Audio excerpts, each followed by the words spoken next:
I'm Brittany Kennedy, and this is my video for Week 3 Debunking Myths. The myth I chose to debunk is learning styles. A learning style is a theory that suggests everybody learns with a different style, and that if somebody is taught that certain style, then they will learn more and retain more information. There's a wide variety of different learning styles. I chose 4 examples. First example is visual learners. Visual learners learn best through visuals such as pictures, charts, graphs, maps, and colors. Auditory learners, they learn best by listening and participating in discussions. Reading and writing learners, they learn best from reading a text, taking notes, and writing out their thought process. And kinesthetic learners learn best by movement and action and hands-on learning.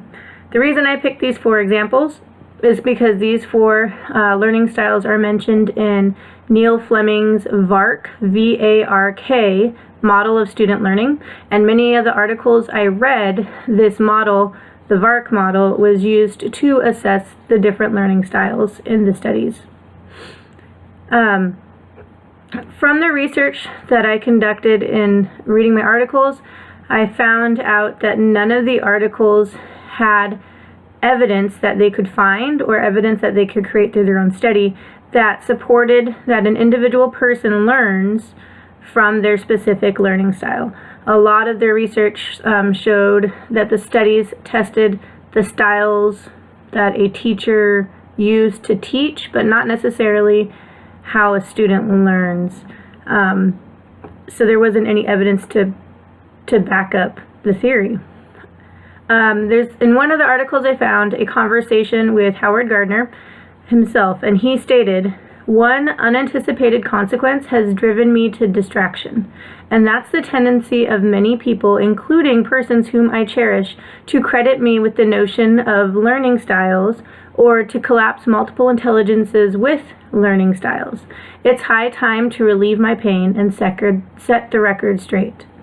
As I read this quote, I realized that my view of Howard Gardner and his learning styles may not have been what he thought. I thought Howard Gardner coined the term learning styles with his multiple intelligences.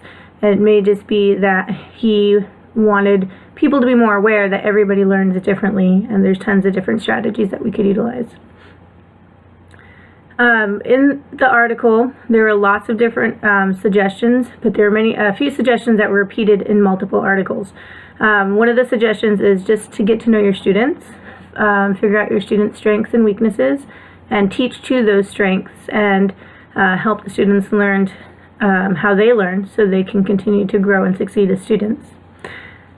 A quote from John Hattie and Gregory Yates states that we are all visual learners and we are all auditory learners, not just some of us.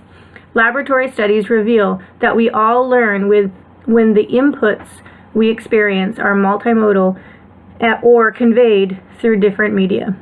Howard Gardner also made a few suggestions similar to these, stating that teachers should individualize teaching to students' needs and pluralize your teaching, meaning if you want to teach an important skill, use a variety of different ways or formats to teach it.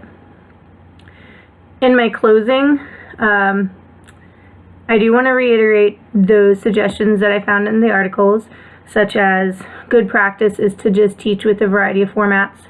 Those formats could include video clips, music, hands-on activities, games, text, articles, writing, artwork, lots of different things. Kind of vary it up a bit so you meet everybody's needs as a learner.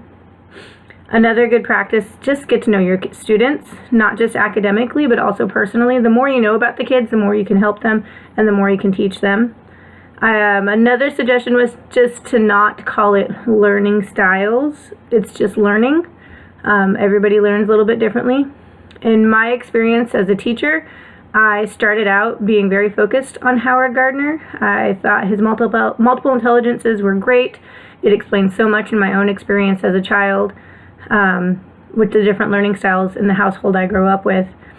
And then as I became a teacher, I started using Howard Gardner's multiple intelligences, and I started pulling away because I noticed that students used more than just one of the intelligences or more than just one learning style, and a student's learning style could change within the context or the subject that we were teaching.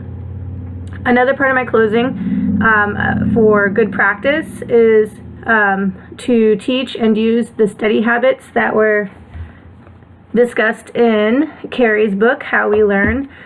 Those study habits can be easily connected to Howard Gardner's Multiple Intelligences or the large varieties of learning styles that are published out there, and they do hit many of those different components. Sorry about my dog. And finally, utilizing the effective learning techniques that were suggested in the article by Dunlosky et al., such as elaborative integration, self-explanation, explanation imagery, practice tests, interleave practice.